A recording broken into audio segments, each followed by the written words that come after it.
Luke Stevens has worked his whole life for basketball, right? This has been his huge part of his identity, and God took it away from him. But what he did was he said, God, I trust you. I trust you, God. And he didn't wallow in self-pity, okay? He didn't just throw in the towel like some players do and didn't use his time wisely, okay? He directed his time and energy and efforts into pursuing the next step God has for him. That challenge and that adversity, really forced me to trust God on a deeper level, really forced me to take a step back and just So good. really see what I'm trying to do. And yeah, like you said, I can't say that, I'd be blessed with this opportunity with the Pacers if that didn't happen.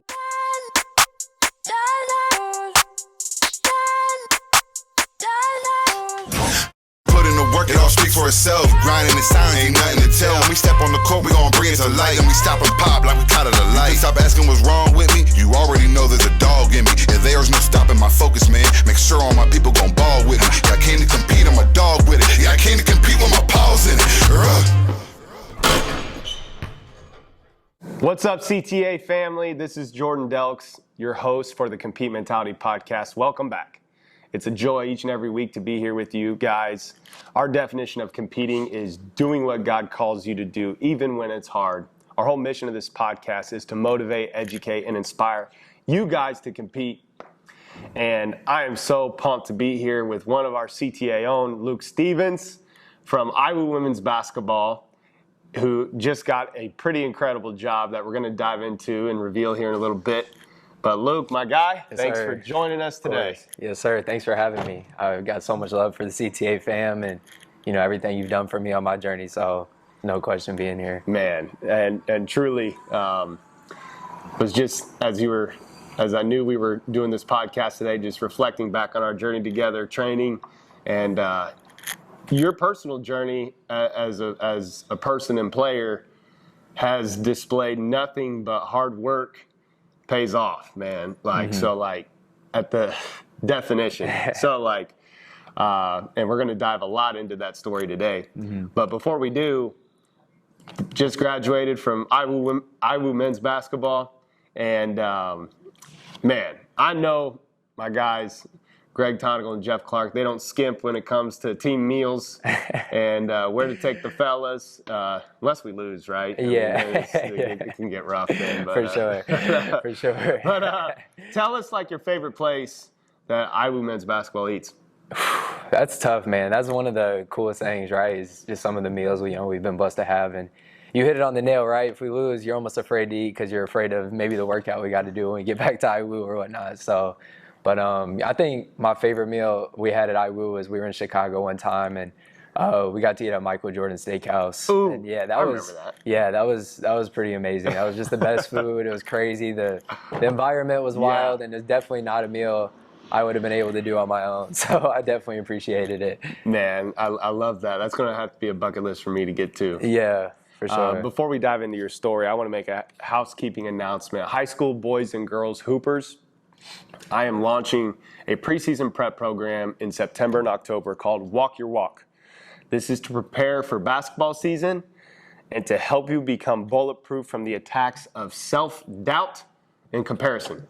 I think if we're all honest as hoopers, that's something we struggle with, and I cannot wait to bring this to you guys. 1 John 2:6 says, whoever says, I abide in him, ought to walk just as he walked. Walk your walk, fellas and ladies. Check it out, CompeteTrainingAcademy.org. And without further ado, Luke, I want to dive into your story. Man, huge congrats. We're just hop to it right away. You just got a job with the Pacers as an assistant for player development. Tell us how that happened and what you're going to be doing with the Pacers. Yeah, so pumped for you. Yeah, thank you. Yeah, it's a blessing for sure. It's always been a dream of mine to work in the NBA. I've always just been such a huge NBA fan since, the time I first started watching basketball as a kid. So, sure. It's always been a dream of mine. But I always kind of thought, you either had to play in the NBA or, do something like that to be able to have a chance to work there.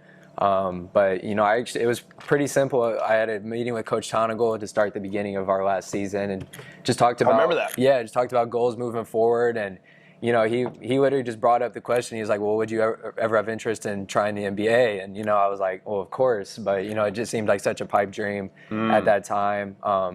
And so, you know, he kind of got the ball rolling, kind of got me connected to some of his connects in the NBA.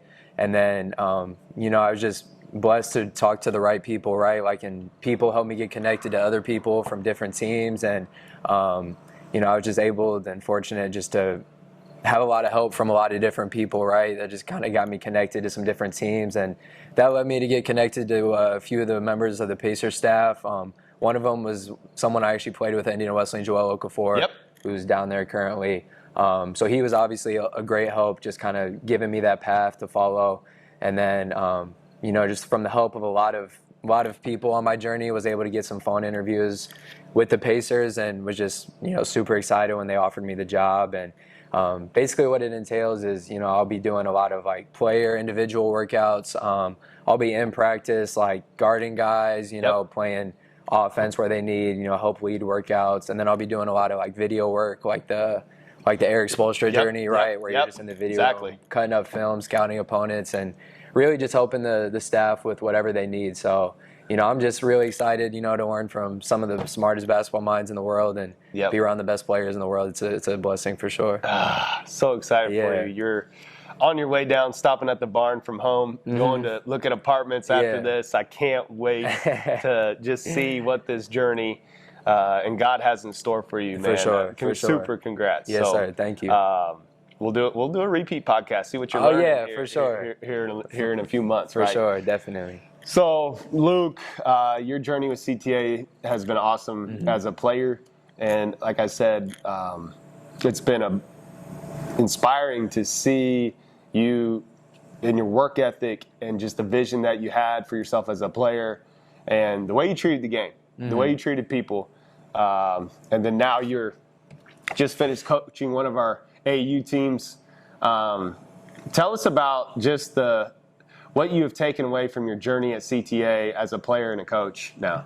Yeah. So I think as a player, you know, just my time at CTA, the thing I appreciated about it most was like the passion, right? Just the passion and the family environment that you created here. Like, I think that's unlike any other training, you know, in the country, right? I think a lot of times when you sign up with a trainer, it's individual focused, right? It's how can I make myself better? And, you know, I remember, you know, a couple of summers back when I got started with you, like we had the OG CTA fam in here, right? It was like me, Trey Cruz, Evan, Seth Maxwell. Like we had like six or seven guys in here every single day, right? And, you know, I just looked forward to coming in here so much and just spending time with them. And, you know, I think, you know, what I learned the most was how much iron sharpens iron, right? So, like, me going up against Trey Cruz every day, he's one of the best guards, you know, in the country, right? And you see what he's doing right now. And just how much that raised my level of play. And, you know, just being around people that are this passionate about basketball and how much, you know, poured into all of us individually on and off the court, right? Like, it really gave me a home, right, here when I lived here that summer. And, you know, just being around the right people really helped elevate my play more than anything. And then as a coach, right, it was a lot of fun. I was with the fifth graders this year, so I was with the youngins, and all the players and families loved you, man. I appreciate it.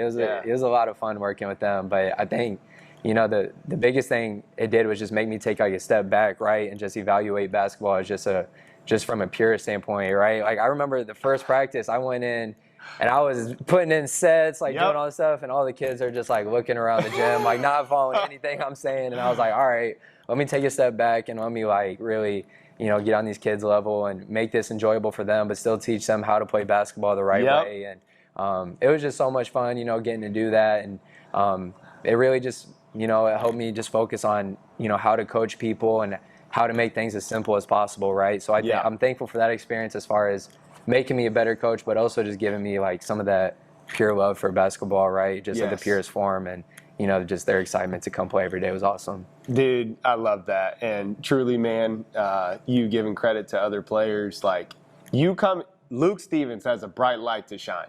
And like when Luke Stevens walks in a room, like he makes those around him better. So like when you came into those OG group workouts that you're talking about, like, man, the temperature of the room goes up. When you came in and coached those kids, like temperature of the room goes up. So I want you to know that first and foremost. But number two, I love how you're talking about keeping things simple. Yeah. And it takes me to the story of my time at Indiana Wesleyan men's basketball. I've had a blessing to be under some great coaches, and I'll never forget like being a young coach under Greg Tonagel and how when I got in charge of some scouts, I remember my first scout I had I was so fired up and I have like this book of like 10 pages of like for this scout, and he's like, "You're giving that to the players?" And I'm like, "Yeah." He's like, "Dude," he's like, "You think they're gonna read that?" Right. he's like front and back, dude. Yeah. Like so. Yeah.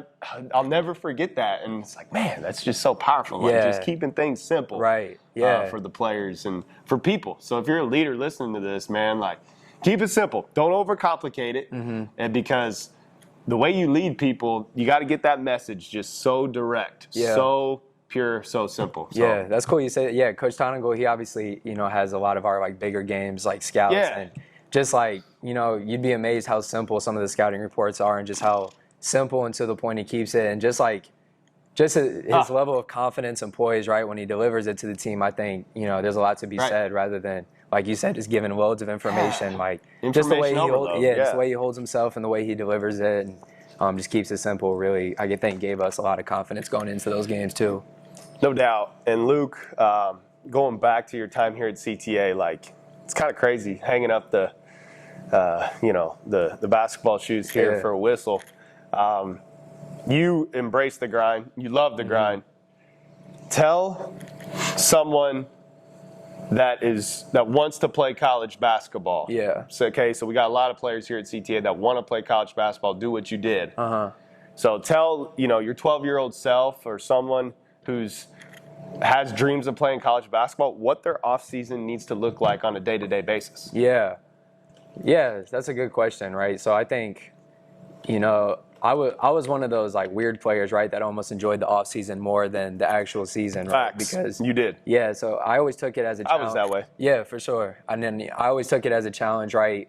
When my team's final game, when I come back in the fall, like I don't want the coaches to be able to recognize me, right? Like I want to come back, add stuff to my bag. I want, I'm going to live in the weight room. I want to look different. I want to be able to move different. I just want, what I'm saying? Like I really took it as a challenge, and I just focused on winning each day. And I guess like, I probably went a little bit overload sometimes, right? Like a little crazy. Like for example, like there were days where I'd be up.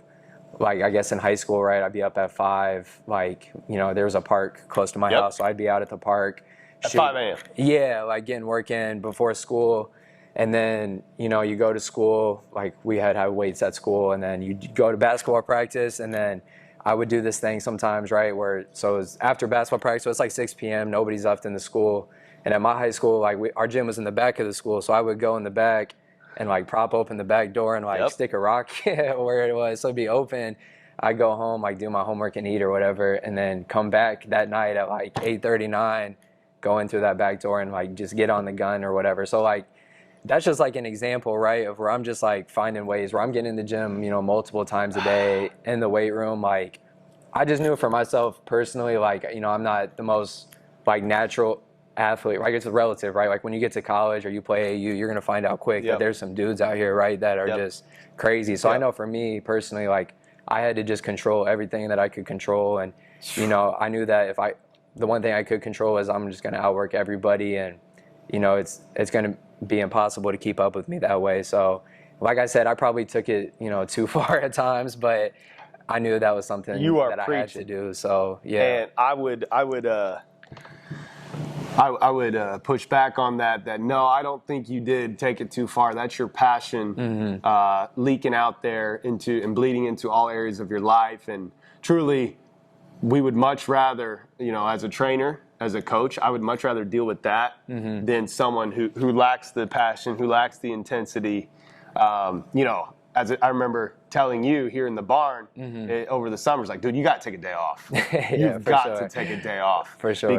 And you need that. And it's that balance that you learn of how much you can work. And the older you get, when you start treating the game like a pro, of how much and how important rest, recovery, Yeah. ice baths, yoga, Definitely. all the stuff that makes you feel good. For sure. Because you feel good, you play good. Uh-huh. But you got to put in that work to get Yeah. that confidence. So Definitely. I want to preach at y'all right now who are listening to this. Like, take that work ethic that Luke Stevens. What if you got your first workout at 5 a.m.? What if you, after practice, you got that next workout in by propping the door open and going and getting your dinner, then coming back? I mean, he is jumping timelines. He's getting 3 workouts in when people are just getting 1. Mm-hmm. So like, you're 3 years ahead of somebody Yeah. who's doing 1 workout a day. Yeah, for sure. So like, that's the advantage that you're getting there. Yeah, and I would also say that, like, you know, I always looked at it as like a blessing, right? Like, you know, there were days that, you know, it was really hard to wake up at 5 a.m. But like, Yep. I looked at it as like, you know, if like this is the hardest part of my day, then I'm living a really blessed life. You know what I'm saying? Like, I know people that really have to work, you know, really hard and things they don't necessarily want to do to, you know, provide for their families or, you know, do Facts. what they have to do. So basketball, you know, is something that I'm blessed that I get to work at with all my heart. And, you know, I'm thankful, and that changes my whole Well, perspective. I will also put in perspective for others. It's true, Luke, and Yeah. I'll put in perspective, like, God has placed different passions. Mm-hmm. Whether, you know, it's the Martin Luther King quote, like, whether you're a street sweeper, like, you know, you just Yeah. gotta, I don't know that quote verbatim, but like, you know, you got to do it with all your heart, For soul, mind, sure. and strength, right? So Yeah. like, God's placed different for all you guys listening. You know, that passion, whether it be basketball, whether it be farming, whether it be you're an entrepreneur, like, you got to attack it Yeah. with the passion and intensity that Luke did basketball. And if you're not, okay, if you're not doing that with your current occupation, or you're not doing that with basketball, that's God speaking to you, maybe that, you know, you're not in the right wheelhouse, and that you got to find that passion, and you got to find that unique ability. It's in you. And I have a whole mindset curriculum on how to help you find that. That's a whole nother story, Luke. But I want to encourage you guys there that, man, it takes that grind, that Luke Stevens work ethic to reach your goals, to reach true north, to reach the life, the abundant life. John 10:10 says, the thief comes to kill, steal, and destroy, but Jesus came to give you abundant life. And I'm not talking riches and success. They may come, but it's the abundance in the fruits of the Spirit: love, joy, peace, patience, kindness, gentleness, self-control.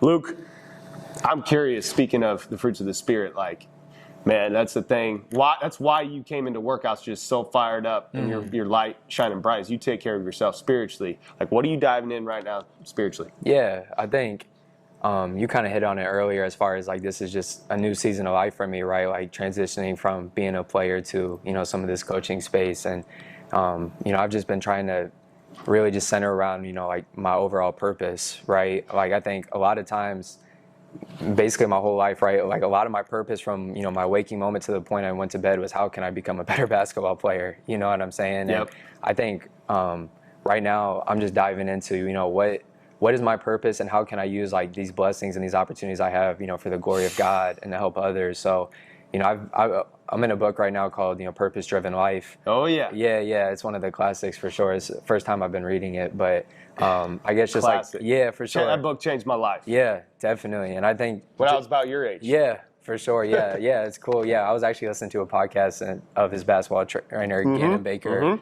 and he kind of put me onto it. But yeah, I think just some of the lessons and the takeaway I have, right, is like, you know, we were designed, you know, for God's pleasure and for God's glory. Like that's 100%, you know, of why he made us. He made us in that image, right? And he, like what you said, you know, he gave us all different blessings and passions, and like none of that is an accident, right? Like none of that is an accident. Like me, I might have completely different passions and strengths than, you know, somebody else, right? But they can both be used, right, to his will and to his glory. And Facts. I think, like, for me, I've always kind of questioned, I was like, so what is God's will for my life, right? Especially as I transition into this. And I think sometimes, like, you know, we make it really difficult, right? Like, I think sometimes it's as simple as, you know, for me, for instance, you know, God gave me such a passion for basketball. He gave me some strengths for basketball. So how can I use this to continue to get better and use it for his glory? And, right, like, I think a lot of times, like, that's his will for our life, right, is to just be present, see what's in front of us, just pour into that with all of our heart, be faithful to it, and do it for the right reasons. And God will continue to, you know, work things out years down the line. So I think those are just some of the things that I've been diving into and really just trying to use, some of these blessings and these strengths He's given me, not, to amplify myself or make myself look good, but really just to give all credit and glory to Him and, use it to really help those that are around me. Absolutely. And as you're talking about Rick Warren, he has a book about dreams where he talks about the 6 steps of a dream, and I love them. And the last 3 are difficulty, delay, and dead ends. Kind of what you're talking about here. Yeah. We go through those steps. I'm sorry, those are 3 of the final 4. The final step is the deliverance, where God does a miracle in and through you because of the difficulty, delay, and dead end. For sure. But the reason you're going through the difficult, delay, and dead end is because we have to learn to trust God at a deeper level, and then learn that this dream that God's placed on your heart, that we are worthy of it. Yeah, that's powerful. Right? Yeah. So we got to trust Him at a deeper level, and then we have to learn that we are worthy of this dream that God's put on your heart. Luke, I love that. We talk mindset all the time. How would you encourage somebody to get their mind right in 3 steps? Yeah. Well, I think just the first step is, for me personally, like, I think I just have to start my day with just the truth of the gospel, like every single day, right? And if I don't, because ultimately, like, I'm not worthy, right? Like, I fall short all the time, but, God sent His Son, to die for me and, to free me from condemnation and to make me His son for His purposes, right? So I think, with that truth, right, that allows me to be like, one of the I think like us as Christians should be the most optimistic people on earth, right? Like, because we know what's in front of us, like we know we have eternity in heaven, like, so regardless of, things that are coming my way, right? Regardless of whatever adversity comes my way, I can look at that as an opportunity, right? Like, so I think, that's kind of like, I guess, one big step, right? Like, there's a lot of stuff that goes into that, but just that overall truth. And then I think, like, another thing that I've just really been focusing on lately is just realizing, life is a test, right? Like, there's a lot of things, coming at us that, right, like, let's say, for instance, like, I get rear-ended, you know what I'm saying? Like, on the road, like, that's a test and that's an opportunity for me to, like, practice patience, practice faithfulness, right? So, like, that goes into mindset as well, you know what I'm saying? Like, just having that overall perspective, right? And I think, I've shout out PGC basketball. I don't know if you know who that is, but there are some camps that I went to when I was in high school, and something they taught that has always stuck with me is, from a basketball perspective, great players thrive in adverse situations, right? But that can be applied to life too. Like, great people thrive in adverse situations, right? So that's just an opportunity for us to, continue to grow, continue to show our strengths, and continue to show what's, being formed in us, you know what I'm saying? So, yeah, that's like a big step too. Yeah, huge step, huge step. For sure. Those are great 2 steps. Yeah, and then I would just say overall, just having like just an attitude of thankfulness. I think a lot of times, I know it's easy for me to, feed my mind towards, what I want to be better in my life, or what maybe some negative things are that are going on around me. But, if you're just constantly feeding your mind to, what you're thankful for, blessings God's given you, how other people are helping you, I think, the more you feed those thoughts, the more they'll multiply and continue to, it is crazy how much just like your mind and how much, if you control it, it'll pour out into everything you do. So I think those are just kind of 3 big steps and things I'm learning and growing in every day. Like, I'm far from perfect in those areas. And I think just like anything, you have to control your mind or your mind will control you, right? So it takes work. You have to be proactive, just like getting in the weight room, you know what I'm saying? Like, you gotta,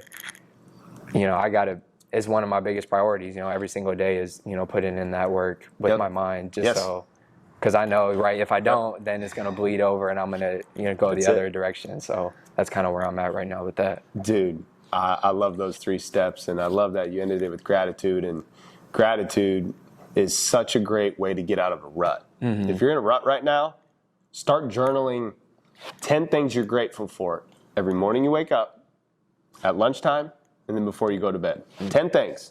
Morning, lunch, go to bed. You do that for 3 days, come back to me and tell me where you're at. It's amazing when you start setting your mind on things above, the blessings that God has given you, and being grateful. Luke, I want to kind of turn the conversation to something hard you went through. adversity, right? We all go through it. As you mentioned earlier in the podcast, that it's a test. Like, we're constantly being tested every single day. So tell me about a time where you were tested, you went through some adversity, and then now looking back, you can be grateful for it. Yeah. Because we're talking about gratitude, right? Yeah. And now you're grateful for it. Yeah. I would think, and it's something I'm still navigating, right? But I think one that's like fairly recent is, so last summer, going into my final year playing basketball, I hurt my knee pretty bad. At Indiana Wesleyan, we spent our summers on campus, and it was actually like the third to the last day, right? I felt like the year before I had a good season. Remember this. I was like really excited about this last season, and I felt like I had a really good off season heading into that point. And then I hurt my knee pretty bad, and it was just a situation where I wasn't able to heal from it. Like, it kind of lingered on throughout this whole last year, and I missed most of the season. Never, and even when I was like involved, I just wasn't nearly myself, I guess, on the court. And For sure. I think in the moment I had a lot of questions and frustrations and even anger and a lot of really tough days. You know what I mean? And but I think looking back on it now, and I'm so thankful for like my coaches and my teammates at IWU, like just navigating, especially Coach Tonigal and Coach Clark, of just helping me see like how my ultimate goal was to become a coach, and how in this last year, like, this is transforming my perspective and just my approach to it all. So I think looking back on it with that knee injury and me having to be out, it allowed me to recenter my focus. Sure. And recenter just like my approach to it, of almost coming from a coach's perspective, seeing that, and shout out to the IWU coaches for giving me like some of that responsibility with film and recruiting. Like, they still allowed me to be really involved with the team. And then I think it also just allowed me to recenter just my identity, like, and what it was, right? Like, I think last year, if you looked at it from an outside perspective, it probably looked like it was my least favorite year, at IWU, just from how it went with my injury on the court. But, I think God shaped my perspective to, powerful. Find my identity in Him, right? Because that was all I had, right? Like, I couldn't get on the court. And so I really was able to find, my purpose, my identity, and just who I was from Him, and also just value the relationships around me, right? Like, I think last year, more than any of my seasons at Indiana Wesleyan, I was able to really pour into relationships and pour into the guys on the team, and I was able to just find a lot of joy through that. So obviously, like, it was very, it was tough, right? I won't even say it was unfortunate that I couldn't be on the court. Maybe it was fortunate, that the injury happened. Well, could we say, I'm getting goosebumps as you're telling the story, because could we say that God used that injury to direct your time into focusing on becoming a better coach? Yeah. And video, for sure, all the stuff you needed to learn now for the next step in your journey for the Pacers. Exactly, yeah. Like, what? It's crazy now, like, right? Like, you hit on it earlier, right? Like, that challenge and that adversity, really forced me to trust God on a deeper level, really forced me to, like, take a step back and just so good, really see what I'm trying to do. And like you said, I can't say that, I'd be blessed with this opportunity with the Pacers if that didn't happen. So, Right. So that's something I'm very thankful for. Guys, whatever you're going through right now, whatever it is, and man, I know it's hard. I know you're struggling. I know you may not see why right now, especially with something where Luke Stevens has worked his whole life for basketball, right? This has been his huge part of his identity, and God took it away from him. But what he did was he said, God, I trust you. I trust you, God. And he didn't wallow in self-pity, okay? He didn't just throw in the towel like some players do and didn't use his time wisely, okay? He directed his time and energy and efforts into pursuing the next step God has for him. He said, God, I don't know what it is. Man, we had many conversations, text messages of where you were going to be this next year and who to connect with and things like that. And you were proactive. Like, very proactive but you have to be. Yeah. Like, you can't sit on your hands. For sure. Right? Matthew 7:7 says, ask, seek, knock, and the door will be open to you. And that's what you were doing. For sure. So wherever you're at, guys, maybe you're in a rut, maybe you're struggling, maybe you're going through adversity. Get off your hands. Ask, seek, and knock. Door's not going to open until you ask, seek, and knock. This is with getting in the Word. This is through prayer. This is through meditation. This is through journaling. This is through meeting with a mentor. This is for signing up for the conference, retreat, mindset program that you need to get out of this rut. Ask, seek, knock. And when you do that, James 4:8 says, draw near to God, He'll draw near to you. You watch how He returns. The way God works, He always returns with an equal or greater passion as you pursue Him. If you're not pursuing Him in passion, then you're not going to see Him or hear His voice. Yeah. Yeah. So- I would just add something quick too. I think Absolutely. like I think that's something like God, takes joy in, right? And rejoices in that opportunity. I think you see it countless times in the Bible, right? Where He brings, His servants to, tough situations, right? Where like you look at it and it's like, dang, like how is this going to work out in the right situation? But God, stacks the cards up against them. Yeah. Flexes it. And that's the dead end. Right. Like you think you're at a dead end, and a lot of us think the dead end is like, you think it's a dead end. You think there's no way out of this. But that's exactly where God wants you. Because when you get there to that dead end and you can't do anything on your own power, that's when He does the miracle and shows up and He can work in and through you. For sure. So, Compete Training Academy family, wherever you're at, get your head up, dust off, reload, recalibrate, get in the Word.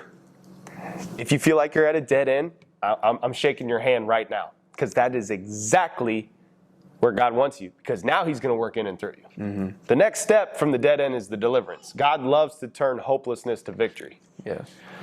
So Luke, I appreciate you and the time that you've given us today.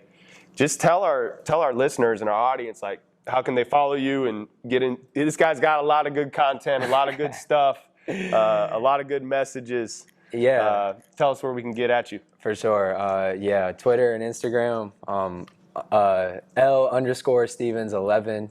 So yeah, L_Stevens11. So yeah, throw me a follow on there, and for sure would love to connect. But I also just want to take this time, just thank you, JD, and all of CTA. Really, like, I know all that I am is a gift from God, and just having people pour into my life, right? And you're one of the biggest people that have poured into my life. And I think back to what was 2 or 3 summers ago when I started with you, and you like really relit a fire and a passion and a joy for the game of basketball. And you believed in me when a lot of people didn't as well. So I'll always remember my time with CTA and just be so thankful for it. And just you've been such a huge help in my journey, and I definitely want to be where I'm at without you and all the guys involved with CTA. So for sure. Dude, truly, it was such a joy and a pleasure to train and coach you, just with your